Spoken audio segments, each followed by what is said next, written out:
Ava. Se o kapisa kaya o malaso le ava. O le ava le ai, o le ava le ai. O le ava le mai fea, o le ava le mai fea. Ai kasi ale ava e kalangoa e sa moa akoa. Le ava le ola i lakea. Le ava le ola la bea i le bani koa. Nga wha alongo i ai sa moa. Le hala leo le pupo pa ia ma mamalu o sa moa i lakea. E sa se mangu ngolo kuoi. Le ava lea. Ale so, man kai au malaso. O la whanga fua lo o whanga ai ma ngalo lo leo. Se iau ni liwange. E whainga ka le wha alo alo lele wo pe il moka. Wa kapisa sa mo al malai lan kea aisha. Lele wa e pa ka malo kule o pupu. O kule o pupu e ako ai ko fingo sa mo ako. Ele aisha vai liu sa mo ele mau aisha ko fa kule o pupu le makwakala. Mai ai mangu ka fili pulaku. Aisha. E kala ide ava. O le kala lava ide ava. E kofu le ngo sa mo amana kala ide ava. O ke le fai ako se sao uma. Sao uma kala le ava langa paki ava sa moa. O le anga ua kongu. A le kala e le ava ka ua. Le ila kea. Le so. O le ua faku kopu. Le fionga kuri au popu o le fonga o le ala kaua. Si ai lo va ai ala le bafua le walanga uka oko pai lango. Ki o kau ki anga fasal le anga. Wa ako hausu ava o le kuu. Ava fai mai kul kum maunga sua kia lo aka ko la vai maunga. Ava fai la ko la vai maunga lu nga fingafi sua kia ko kum maunga. Ava fai le langa, ava velvelenga. Ava sa fa nga sua wa pule ba kumua. Pui pa kausi ai nga luenga pa ia le akua. Ava fai mai ko fai maoka ai mo nga ilawa. Ava fai ko fai lawa ai usu le la. Ava ua mango fala. Ava fai mai nga fa sau le masinga e fa eva le buking kingi o le la. O lea ua kakala. Ua akoa ava o le fara ava. Pea nga mo le mawinga le so se wo ai ava munga le ngola fa lau kangi ua mai.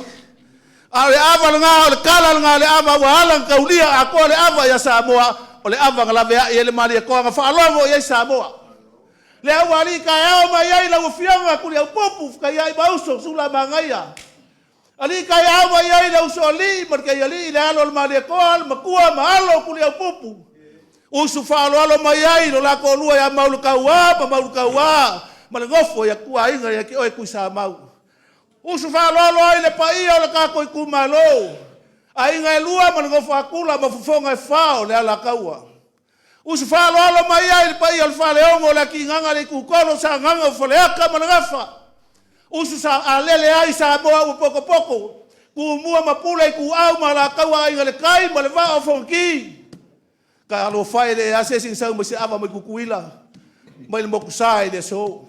Au le wa ko la ngafa usu la ngafa nga momori uma mai pa ia ya ku le pupu male ava. Le ava le nga fai lo ai le mali koa. Fai ngā makui manga ngā lulu ngafi le moanga. Ngā mau ai le kai sama.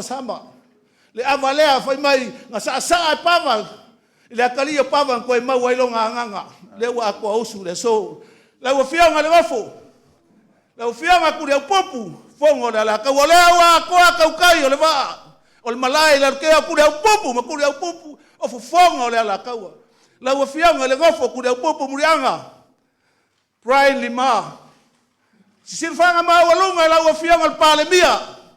La ua fionga al palemia filia o Samoa. La ua fionga al kama sa kupua. Sa mali koa. La auli ale mali koa. La ua fionga sa o poroka ivao. Pa ia lo ka ua inga la ua fionga le ngoma kua kufayongo. La ua fionga le awe sirfanga ma se mai moanga lo ka ua inga. Suli ma feoi. Sirfanga ma walunga la ko fa le kama pungefu au elua. Le pa ia lo ka ko ai nga yon kulang ke kele mai ku kaulangi sa ma fa nga le fala ava le sila mai mo ma ia sila fanga mo nga mai o le au ka mo fa e for nga wa fa ma soloi wa ako uma ava le ku ngu fa mai vesili aku le ko fiki ke yo singa po le ale ngole la au mai o le lea o le lea singa, o le lea sapai, o le la kasi, o le lupe singa. O le ava kungase, o le lau ava mua ngai loa e pule le ike ngā mau ai le ingo kau mafo, o maliu o le lau ava. Lea ua kakala le aso, wa a koa ava, le fala ava le akungu. Le ava whanga kapai le ipu le mare koa ngā moe i mangongo. Ngā mau ai, au mai a moe i mangongo. Ava whanga kalango ai mange whai ngām, mare koa. Le nge uli ma le nge ngai lalo ifi ma le whansau, ma le whala o ma vaenga. Lea ua kakala le aso, ngā moe ma lo kumau whakulenga e, pango maolo i ka funga. Lea ua kakala le aso. Ia, o la uka mwhai kau kala, kele le pasinga, kele la kasi, wa kua awa le kungu, o la whai e le pule. O le pule a kusa mau, o le pule. O lava bakoi, ia sau se au kama. Sau se kusa mau au le lei. Vai se awa le kangoa.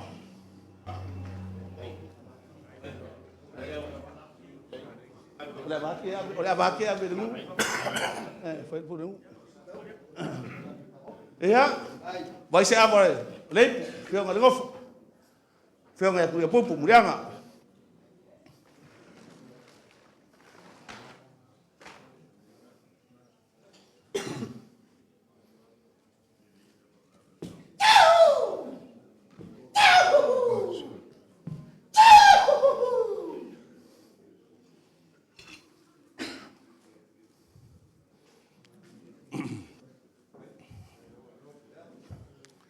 O kai au ula lo waso mo mawalunga el fa lo ngai ku o ka ku le avala le pu lo fonga le la kaua kai ai mosu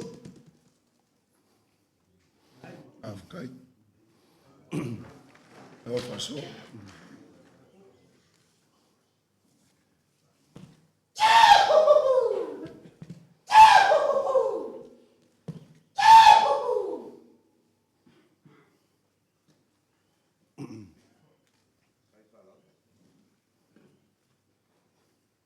vai se avala le lo ka ko ngafa wa kau le langi wa kau le giusinga ai le o le fusinga se avala le pu le fionga le palmia fa ka lolo nga mamalu mo pa ia ka wa ma le wa fio mai fa mamalu laso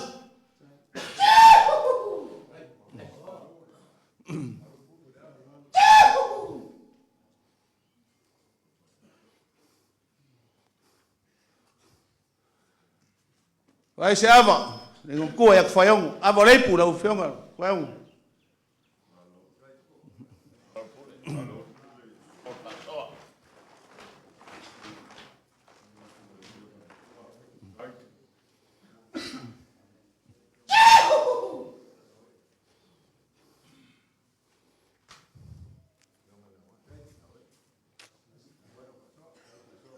vai se ava le pu fionga yas fionga le oi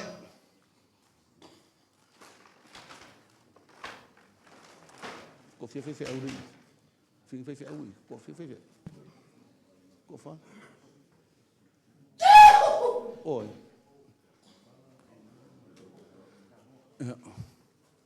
se avoleipu kama pugefu ringa au lua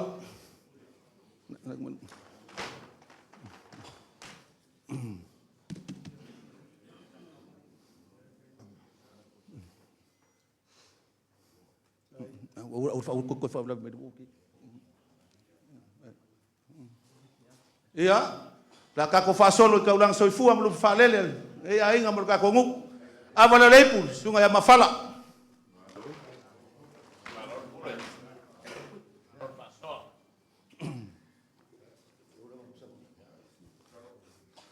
ave se avoleipu fai fe au malanga mama ya Amerika Samoa poko ya Amerika sunga ya ma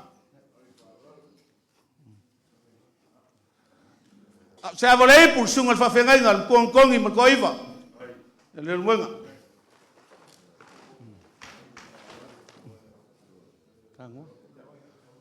se avolei por sunga fa fenga ngal alo ka mare ko ka papa la uofo ma vai ron koko sunga tano le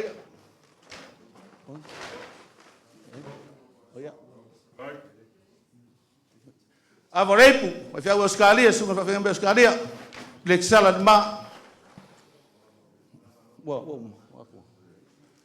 Ia ko familia ka ko mau ka ko wainga. O ava ia o koe. O le amangoa ka ko koe wheloa ia foi kaiau ia manguia.